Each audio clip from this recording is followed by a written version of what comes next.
iranienne et sur qu'est-ce qui bloque? Oui, mais parce que je dois partir, vous m'excuserez. Sur l'Iran, je ne pense pas que l'Iran soit là. Il me semble qu'aucun expert ne pense que l'Iran soit là. Évidemment, depuis 10 ou 15 ans, il y a toujours des gens qui disent que l'Iran va avoir la bombe dans 6 mois. Mais ça n'a pas été confirmé. Je ne crois pas que les Américains pensent ça, en fait. Donc je ne pense pas qu'on soit devant cette situation. D'ailleurs, même si l'Iran faisait exploser une bombe, ils en auraient une qu'ils auraient fait exploser pour faire un essai, puis ils n'auraient rien pour la transporter, et puis pourquoi il y a pas un peu. Donc je ne crois pas qu'on soit dans cette situation. Une remarque historique, très vite. On a parlé de Rabin, mais c'est vrai que si Sharon n'avait pas été frappé d'un AVC, moi je pense qu'il aurait réglé le problème en fait.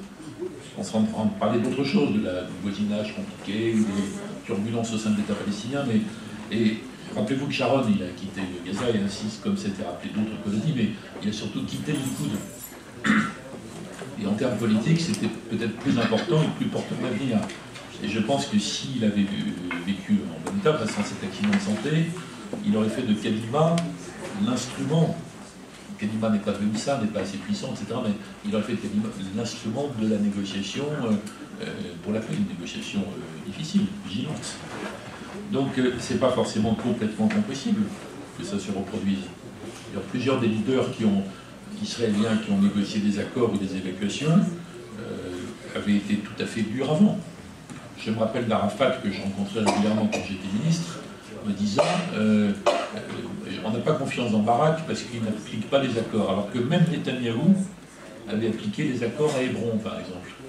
Donc j'ai entendu une sorte d'éloge de Netanyahou par Arafat, vous voyez, sur ce point précis. Bon. Donc j'en reviens au point de départ, qui est que, comme à mon avis, pour déclencher, c'est pas suffisant, mais pour déclencher, il faut un déblocage israélo-israélien, puis il y a l'accord israélo-palestinien, puis après il faut une gestion, non pas par la pseudo-communauté internationale qui n'existe pas, mais par une sorte de coalition, par the willings en fait, pour aider l'État palestinien à fonctionner jusqu'à ce que le gamin qui va aller se faire exploser finisse par penser qu'il vaut mieux ouvrir une pizzeria, quand ça peut prendre 4-5 ans quoi, après. Donc dans ce processus-là, c'est vrai que le déclenchement israélo-israélien me paraît moins vital, déterminant. On espère tous que les États-Unis soient capables de jouer un rôle intelligent, malgré le progrès, mais on n'est pas sûr par rapport à ça. Et comme je m'en vais, je dois partir, je suis désolé, mais j'en profite pour dire que ce que vous faites et ce que fait G-Street, je trouve ça formidable par rapport à ça, parce qu'il y a quand même un lien, je pense, et des résonances par rapport à ceux des Israéliens qui cherchent un chemin pour sortir de l'impasse tout en garantissant une sécurité à long terme.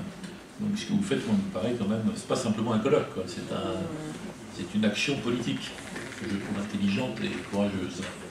Voilà. Merci beaucoup, merci Bernadette.